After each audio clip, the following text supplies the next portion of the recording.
merci à Laurence et Vincent, parce que je me suis retrouvé dans plein de choses qui disaient. Donc ça, c'est top, parce que nos interventions seront bien complémentaires. Alors d'abord, moi je me présente, je m'appelle Stéphane. J'ai rencontré Mathias, notre point commun à tous, c'est quand même Mathias qui fondait tout Mathias. Hein.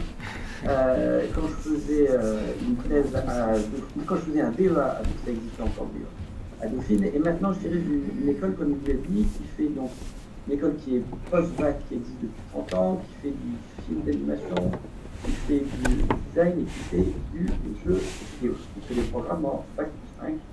Et il m'a demandé donc d'intervenir sur tout ce qui est management dans les services et l'impact des nouvelles technologies. Alors, premièrement, je voudrais revenir à quelques définitions. Avant le management, ce qui est très important pour moi, c'est de définir la culture d'entreprise, parce que le management va être en fait un produit de cette culture d'entreprise. On l'a bien vu dans l'intervention de Laurent ou celle de Vincent. On voit bien que si vous êtes dans l'économie des armées, ou si vous êtes avec Edenred, c'est ça ce que disait Vincent, bah forcément, c'est pas la même culture, donc ça ne peut pas se passer exactement de la même façon. Pour moi, cette culture d'entreprise, elle va être à l'intersection de 3 domaines. 2 sont assez faciles et le dernier est un peu plus, je vais dire pas original, mais un peu plus on le dit moins en fait. Hein. Le premier, c'est évidemment le secteur d'activité dans lequel vous travaillez. Si vous travaillez dans le bâtiment, si vous travaillez dans l'armée, tout ça, ça sera évidemment pas la même chose. Le deuxième va dépendre aussi de type d'organisation, du type d'entreprise dans lequel vous êtes. Si vous êtes dans une entreprise familiale, qui vous en êtes à la 4e génération, si vous êtes dans une entreprise cotée en bourse, si vous êtes dans un EPIC, si vous êtes dans une organisation publique, forcément ça va avoir un impact sur le management. Et le dernier, donc le secteur d'activité, l'ADN de l'entreprise, son histoire, et le dernier, la personnalité du dirigeant. Il est évident qu'il y a un lien direct entre la personnalité du management et la culture de l'entreprise. Si vous avez, et là Laurence le disait bien, si vous avez un vieux général ou si vous avez un jeune issu d'un IAE par exemple, bah, ça ne va pas contribuer à l'instauration de la même culture et donc le management sera différent. Donc culture, intersection du secteur d'activité, de l'histoire de l'entreprise et de la personnalité du dirigeant. Dans cette culture, il y a 2 événements, il y a 2 dispositions, 2 concepts qui sont importants. Ça va être les valeurs et effectivement le management. Le management va être aussi un produit des valeurs. Alors maintenant, quand on est, ça c'était ma petite introduction, quand on va être sur le management dans les services, dans une école, et avant je manageais je dirigeais une entreprise, enfin une association qui faisait de la formation de dirigeants, donc toujours dans la formation. Le rôle du manager, il va être double. Il va être premièrement un truc qui est quasiment 2 choses que lui seul peut faire, et c'est renforcé avec tout l'impact digital. Le premier, c'est lui qui va avoir à faire un terme qui est très à la mode, qui est très galvaudé, mais en gros qui va dire bah, c'est quoi la vision de l'entreprise quand il est patron, ou s'il est manager puis intermédiaire, comment cette vision va se décliner à mon service, à mon équipe, à ce que j'ai à faire. Et la vision, c'est quoi? C'est en fait, finalement, c'est quoi la vocation de mon entreprise, à quoi je sers, et où est-ce que j'ai envie d'aller.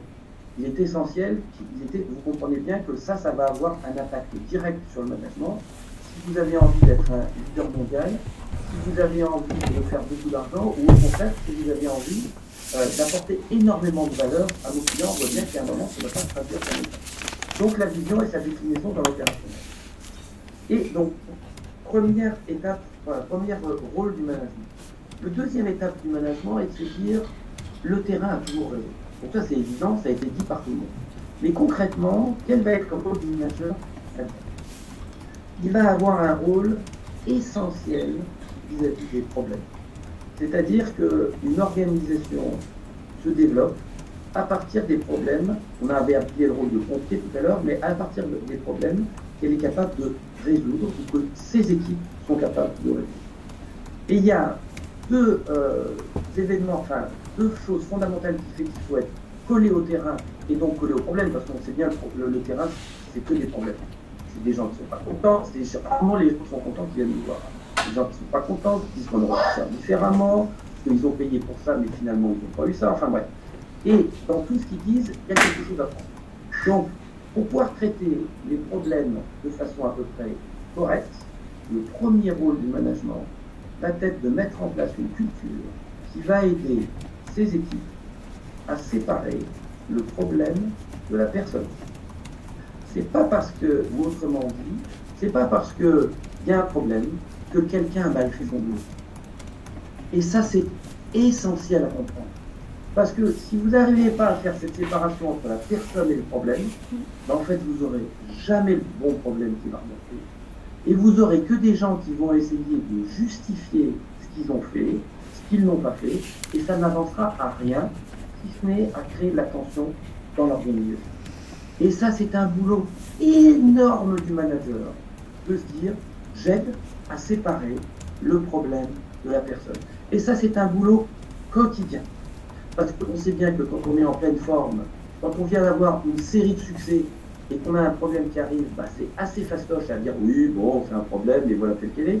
Quand on est allé par une série d'échecs, qui soient professionnels ou personnels, on est beaucoup moins enclin à se dire il y a un problème et globalement, je vais le traiter en tant que tel. Donc, première étape, c'est de se dire il est fondamental que le manager aide les personnes à séparer leurs actions du problème. Je répète, c'est pas parce qu'il y a un problème que quelqu'un a mal fait son boulot. Parce que comme disait Laurence, on ne peut pas tout prévoir. Et de fait, dans le service, parce que dans le service on traite avec des femmes et des hommes, de fait il y a des choses qui ne se passent pas comme il devrait se passer. Première. Une fois qu'on a fait ça, il faut que le manager mette en place une solution qui permet au problème de remonter et au problème d'être formalisé correctement. Rosier disait le problème, c'est le problème, et ça c'est évident. C'est ce qu'on appelle dans le Lean les 5 pourquoi, c'est-à-dire que quand il y a quelque chose, le manager doit avoir une culture qui incite les équipes, non pas à prendre le problème à bras-le-corps tel qu'il vient, mais qui se disent pourquoi, pour essayer de trouver la cause du problème. Parce que si on ne veut pas faire le pompier sans arrêt, et que le problème ne se renouvelle pas sans arrêt, c'est que globalement, il faut en trouver la cause. Et la cause, comme les équipes en règle générale travaillent très bien, elle n'est jamais immédiate. Il faut toujours aller la chercher régulièrement. Il faut toujours aller la chercher assez profondément. Et donc, ça veut dire que le manager, dans le maelstrom de l'activité quotidienne, il est capable de faire avec ses équipes des petits temps de pause pour réfléchir au pourquoi du pourquoi. C'est essentiel. Dans un premier temps, les équipes peuvent vous regarder avec des yeux ronds en disant mais j'ai un peu l'impression de perdre notre temps, mais en fait vous apercevez que c'est absolument fondamental. Donc une fois qu'on a fait remonter les bons problèmes, alors donc vous avez aidé les gens à séparer leurs actions, leurs personnes des problèmes. Vous avez fait remonter vous avez catégorisé le problème et vous avez trouvé la cause du problème. Parce que c'est pas le problème qu'il faut quitter, c'est ça. Ensuite, le manager doit mettre en place, et c'est en particulier vrai pour le digital, parce que moi j'adore le digital, je suis dans une école où on croule sous tout ce qui est digital et c'est super. Il n'empêche que notre cerveau, il a que très peu évolué depuis l'Homo sapiens sapiens. Donc nous, on va avoir besoin, pour que ça fonctionne correctement, pour qu'on puisse partager, on va avoir besoin de trucs assez basiques, qui sont des murs de visualisation des problèmes. Alors ces murs peuvent être électroniques, ces murs peuvent être tout ce que vous voulez. Moi je crois pas mal au papier, ce qu'on appelle chez les Japonais le Kaizen, où vous écrivez, vous collez, vous regardez vos problèmes. Ça a deux avantages, parce que d'abord, quand vous passez dans les couloirs, vous dites « Ah, ce problème n'est toujours pas réglé ». Et deuxième avantage par rapport à ce que je vous disais tout à l'heure, c'est quand vous discutez d'un problème, vous n'êtes pas en face d'une personne, vous êtes en face d'un tableau. Et vous ne discutez pas en confrontation avec la personne, vous discutez avec la personne à vos côtés pour résoudre un problème qui est devant vous, dont vous avez identifié la cause. Donc, comment vous allez visualiser les problèmes qui vont remonter. Et ça, c'est absolument. Donc ça, vous avez séparé les problèmes des personnes, vous avez trouvé les causes, vous avez visualisé ces causes-là, donc vous pouvez suivre l'avancement, et après, il faut trouver la solution. Et là, les équipes vont faire leur boulot parce que les deux intervenants, Vincent et Laurence, l'ont dit très bien avant moi, ils sont plus compétents que vous, ils connaissent mieux que vous, la majorité sont plus jeunes, donc sont plus en forme, enfin bref, ils sont plus intelligents. Donc c'est pas vous qui allez trouver la solution. En revanche, c'est vous qui allez faire deux choses. C'est vous qui allez, parce qu'on va des solutions, on va vous en proposer plein. Je partage totalement ce qu'a dit Laurent, c'est que c'est pour un manager, c'est compliqué de ne pas être à l'écoute du dernier qui a parlé, surtout s'il parle bien d'ailleurs. Et c'est aussi compliqué de ne pas faire confiance aux gens, de faire plus confiance aux gens qu'il aime bien et faire moins confiance aux gens qu'il aime moins bien, parce que les managers, c'est des femmes et des hommes comme les autres, ils ont des gens qu'ils aiment bien, ils ont des gens qu'ils aiment moins bien, et c'est tout à fait normal. Donc ça veut dire qu'il faut qu'il y ait une discussion autour de la solution apportée, et ça, les deux intervenants avant moi l'ont très bien. Le rôle du manager à ce moment-là, ça va être de décider. Et autant je pense que le processus décisionnel, Mathias va connaître un de nos professeurs qui était absolument extraordinaire, qui s'appelait Bernard Roy, qui disait ça, autant le processus décisionnel doit être collectif, autant la décision doit être individuelle, et c'est le manager qui l'a fait. Pourquoi? Parce que c'est lui qui en sera responsable. Si elle réussit, c'est grâce aux équipes. Si elle rate, c'est de sa faute, parce que c'est lui qui en aura qui en aura pris la responsabilité. Donc le manager, à un moment, il va dire « Ok, je décide ». Et quelquefois, il peut décider que, en fait, il n'y a rien à faire. Certes, il y a un problème, mais qui est tellement peu fréquent et dont le remède nécessiterait des investissements humains et financiers tellement importants que le plus simple, c'est de rien faire, prendre quelques mesures de prévention pour qu'il arrive le moins souvent, mais globalement, décider de rien faire. Ou, quand il décide de faire quelque chose, c'est d'essayer de prendre je dirais pas la meilleure des solutions, parce que ça fait bien longtemps que je crois plus qu'il y ait une solution optimum. Mais c'est la solution qui sera la plus facile à mettre en place. C'est ce que Vincent disait tout à l'heure. Il y a rarement des solutions géniales, c'est leur mise en place qui est géniale. Donc, voici le rôle du manager dans des industries de services, tel que je le vois de ma fenêtre et en vidéo. Bon. Voilà. Merci beaucoup. Merci beaucoup. Alors, on peut prendre 5 minutes quand même de questions. Oui, bien sûr. Bien sûr. Alors, les étudiants, des questions? Vous savez, la définition d'une mauvaise question, c'est une question qui n'est pas posée. Hein. Donc, de toute façon, la question que vous posez sera bonne. Hein. Voilà, c'est ça. Alors? Ils sont frigorifiés. Ils sont frigorifiés, ouais, ça doit être ça, oui. Mais... Oui, Pauline. Moi, j'ai une question, c'est pour situer par rapport aux intervenants. Je suis en reprise d'études après 10 ans sur des fonctions de... Est-ce que vous pouvez parler un tout petit peu plus fort? Oui. Merci. Nous, le management, tel qu'on l'étudiait, tel que j'ai vu pratiquer, il y avait un peu de leadership. J'ai trouvé compliqué parce que c'est quelque chose qui peut peut-être un petit peu se développer, mais qui est assez inné ou pas. Et c'est une notion qui n'a pas du tout été abordée là autour de nos 3 interventions, donc je me demande si c'est un terme qui a moins de sens aujourd'hui, plus du tout. Qu'est-ce qu'il évoque pour vous? Enfin, voilà. Merci. Nous, c'était assez présent dans les enseignements, dans l'école de commerce. Et c'est quand même quelque chose qui peut revenir encore dans les lectures. Tout à fait. Tout à fait. Qu'est-ce que devient cette notion de leadership? Ouais, alors, tu as entendu, je sais pas, Stéphane Si la question est que vient de la question leadership, j'ai compris et je peux apporter des éléments à la réponse. Vas-y. Oui. Je vous ai dit que c'est à moi de répondre ou quelqu'un d'autre. Allez, très bien, très bien. C'est bien, passe à ton voisin. Voilà. Ah mais Laurence peut répondre. Ah non, c'est très très bien. Après, j'aurais laissé répondre. Si on n'est pas d'accord. Ah, voilà. Vas-y, je t'en prie. Résultat. Ah non, mais il a dit qu'il y a des noms. Ah oui, il a dit. Ah bon, d'accord, ça marche. Pardon. Alors, pour moi, le leadership, je vous ai dit que je crois beaucoup à ce que la personnalité, la culture managériale de l'entreprise va dépendre beaucoup de la personnalité du dirigeant. Et dans la personnalité des dirigeants et des managers qui vont œuvrer pour cette direction, la notion de leadership est essentiel. Mais la leadership, je pense qu'on est plus sur un leadership de Napoléon sur le pont d'Arcole, qui dit les petits gars maintenant qui même me suivent, c'est le leadership.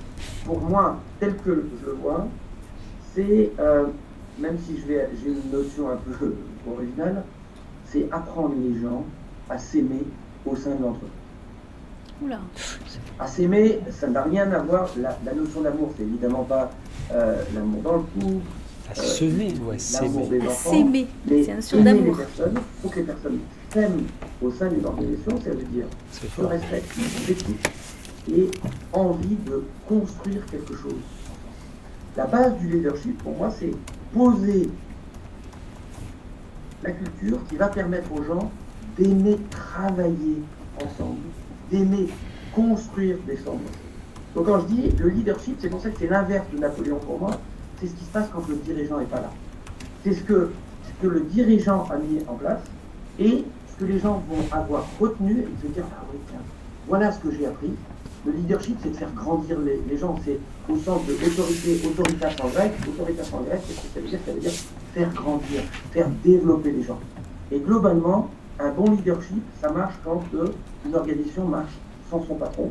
Pas trop souvent, parce que sinon il y a des moments où ça ne va pas servir, mais dans la résolution, dans le day-to-day business, il n'y a plus besoin du patron parce qu'il a mis en place son leadership. Les gens ont envie de travailler ensemble, les gens ont envie de résoudre des problèmes. Voici, c'est ma vision du leadership. Alors, merci pour votre intervention et ça me fait penser aussi au fait qu'on parle effectivement de plus en plus de l'émotion, du plaisir, que ce soit dans le management ou que ce soit ailleurs. Hein. Donc cette notion d'amour, effectivement, pas dans le sens amoureux, mais dans le sens effectivement d'émotion, de respect, de plaisir, de travailler ensemble, de partager, d'échanger, oui, dans ce sens-là. Et donc, oui, l'émotion, ce n'est plus que du cognitif, le travail en entreprise, ce n'est plus que du cognitif, le management, mais effectivement, une grosse part d'émotion, on en parlait ce matin. Je vais peut-être rebondir sur ce que vous disiez, Sébastien, en illustrant. Allez-y. Stéphane, pardon. C'est ce que je dis, Sébastien André. Voilà, ça commence par les désolé. Je ne sais pas si vous êtes d'accord. Hein, mais... Et là, c'est remonte à Jeffco, c'est un peu plus vieux. C'était début des années 2000. La question, là, effectivement, en plein trip du leadership, hein, manager-leader. Et c'est vrai que moi, j'étais en intrapreneuriat, donc on était une petite équipe. Je constitue mon premier ato de management. Et à un moment, la question se pose. J'avais le choix entre 2 collaborateurs à prendre. Et je me suis dit, celui-là, les 2 ont a priori les compétences. Celui-là est peut-être un peu plus pointu, mais celui-là, ça va mieux aller. Ça va mieux aller avec le reste, la symbiose va mieux je sentais bien. Et effectivement, c'est drôle, le premier jour du travail, il y en avait les 2 qui devaient vraiment bosser ensemble, ils étaient quasiment habillés pareil, c'était Dupont et Dupont. Là, on est 20 ans après, il y a 15 jours, on en a fait une bouffe encore avec eux. À l'époque, je t'ai déjà dit, je ne suis pas votre mère, je ne suis pas votre copine. Depuis, je suis devenu leur ami, maintenant que je ne suis plus leur chef. Ils ont tous entre 5 ans, enfin le même âge que moi, 5 ans ou 10 ans de moins. Et on se voit 2 fois par an, on se fait une bouffe. Hein, et il y a quelque chose qui s'est créé. Et en l'occurrence, ce qui est drôle, c'est que 3 mois après mon entrée, je devais présenter le plan à moyen terme, le projet pour la nouvelle BU.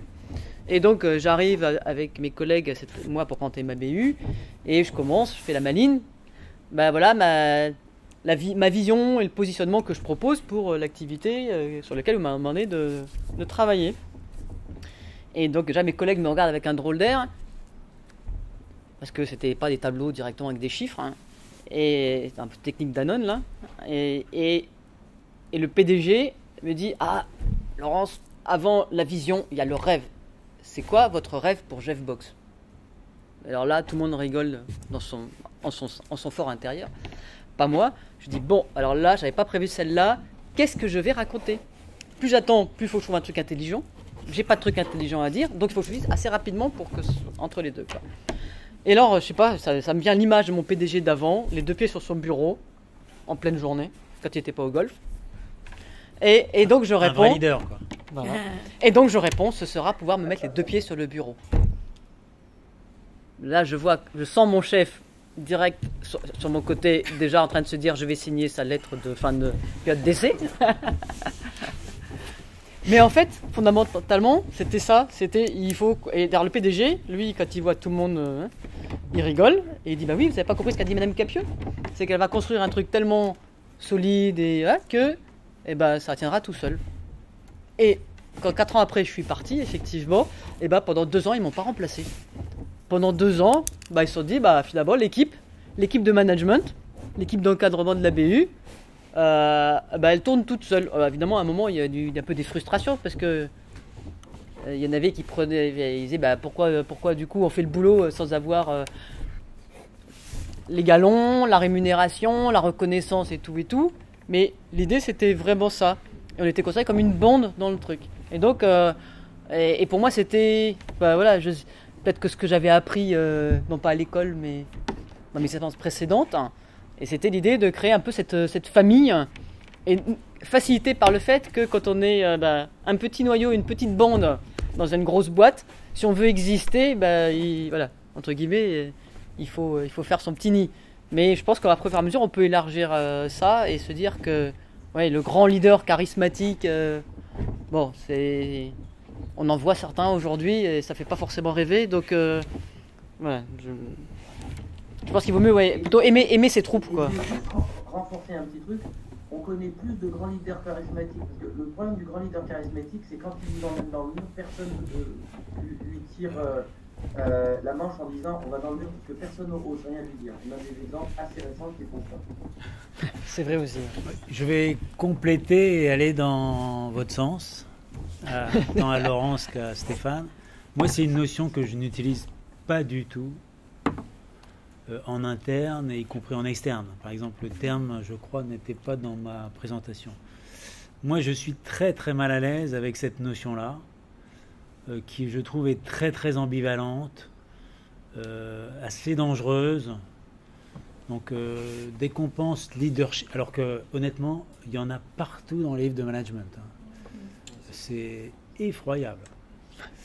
Donc très souvent ça fait référence à des Napoléon sur le pont d'Arcole, Moïse, César, les grands hommes de Hegel, Carlos Ghosn qui était un leader exceptionnel, etc. Macron, il faut faire très attention parce que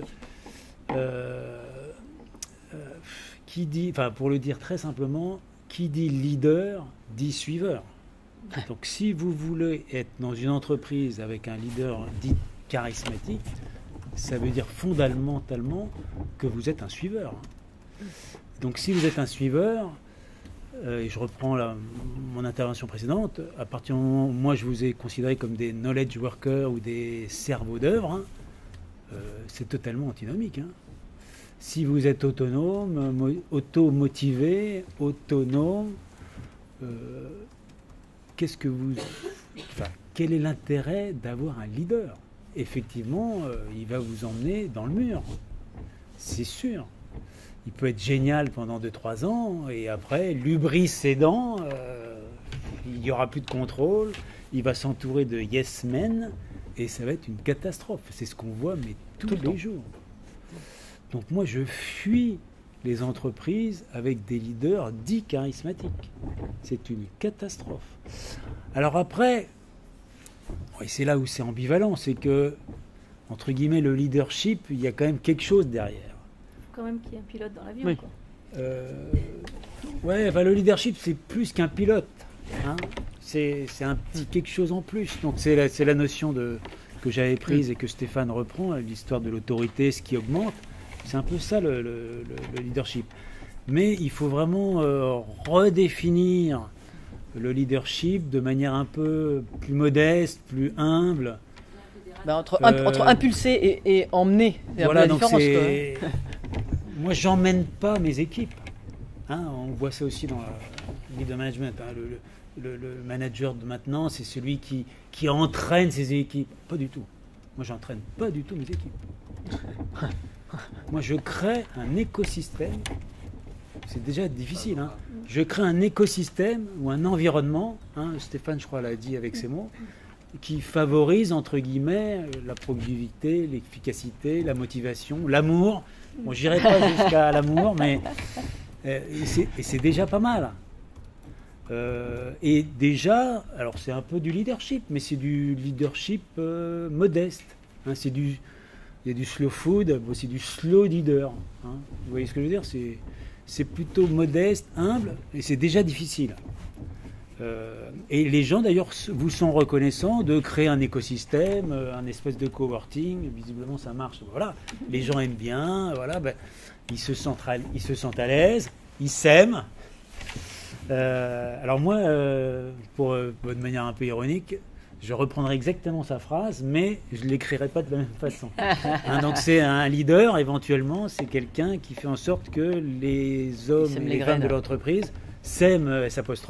Moi, c'est plutôt sème l'agriculteur, hein, oui. Donc, ils sèment des petites graines, ils auto-sèment des petites graines. Bah, c'est entre guillemets la même idée, mais l'amour, c'est un chouïa fort pour moi, mais je comprends tout à fait ce qu'il veut dire. Et d'ailleurs, j'aurais tendance à dire que à ce qu'on dit maintenant du leadership, on est déjà en train de nous dire de la bienveillance, parce que c'est pareil, c'est des trucs qui ont été tellement portés au nu que, enfin, c'est voilà, il y a un gros bullshit autour. À ces notions. Alors, il y a des entreprises qui l'utilisent, hein, le terme amour concrètement. Hein, donc. Il y a le bonheur. Alors maintenant, il y a le bonheur. Oui, mais le chief happiness officer là, celui-là, il a une catastrophe. C'est les nouveaux. Ouais, c'est ex-nouveau, c'est fini, ça y est, c'est déjà mort. Ouais, mais ça, c'est vraiment la mode. Ça dure 3 ans et donc surtout fuyez ce genre de truc. Ou prenez ça avec humour. Oui. Ne fuyez pas nécessairement, mais prenez ça avec humour et distanciation. Je pense qu'il y a un sujet intéressant sur l'amour, justement. Parce que, non mais en revanche, on n'invente rien, c'est ce que je dis, notre cerveau depuis l'homme sapiens, il n'a pas changé. Mais faut voir ce qu'on met derrière amour. Pour moi, derrière amour, on met 4 choses qui sont ce que je vous disais tout à l'heure, le respect. On ne peut pas aimer sans respecter, on ne peut pas être aimé sans être respecté. On met la confiance, on ne peut pas aimer si on est toujours en train de contrôler. Et dites-vous bien là-dedans que quand vous regardez les études sur les jeunes, les études sociologiques, les jeunes abordent, et je pense que vous êtes, le contrôle systématique. Et moi, je dis toujours, le système de contrôle le plus efficace et le moins cher, c'est la confiance. Hein. Donc, respect, confiance, exigence, parce que, et ça marche dans tout, il n'y a pas d'amour sans exigence. L'amour, c'est pas cool. L'amour, c'est pas dire qu'on fait tout ce qu'on veut. On dit, ah oui, on nous attend sur des choses bien précises, bien là. Et le dernier, moi, que j'aime beaucoup, c'est l'audace. Si vous n'êtes pas audacieux, s'il n'y a pas d'audace, il n'y a pas d'amour. Donc quand on dit respect, confiance, exigence, audace, moi je me retrouve bien dans l'entreprise que j'essaye de diriger, enfin que je dirige et dans laquelle j'essaye de mettre un peu d'amour. Donc c'est ça pour moi ma conception de l'amour revisité à l'entreprise. Et l'émotion aussi, peut-être à rajouter? Voilà, il disait les émotions aussi peut-être à rajouter. Je sais pas si... Oui, mais en fait les émotions c'est là. Souvent on dit il n'y a pas d'amour, il y a des preuves d'amour. Donc c'est-à-dire il n'y a pas de valeur, il y a des comportements. Et de vouloir faire abstraction des émotions des gens, qu'elles soient positives ou négatives, dans une équipe, dans du management, c'est pas possible. Donc il faut que les émotions elles sortent. Il faut encourager, on dit souvent ce qui ne s'exprime pas s'imprime. Donc oui, il faut que les émotions ça sorte, il faut que l'entreprise soit prête à recueillir les émotions et soit pas non plus, ne devienne pas quelque chose de thérapeutique. On n'est pas là pour ça. Mais si vous n'incitez pas les gens à sentir les émotions, alors au début, le seul problème, c'est qu'il y a surtout un peu de négatif qui sort, et plus vous faites ça, plus il y a du positif qui sort, et ça devient un lieu très agréable dans lequel vous travaillez. Tu vois, il est dans la positivité aussi. Oui, je pense qu'on va faire une petite pause. On va faire une petite pause. Et puis on reviendra à la suite de la table ronde, puisque ça a déjà commencé. Qui n'est pas honte. Merci beaucoup à tous. Stéphane, on ne peut pas vous offrir un café, c'est ça?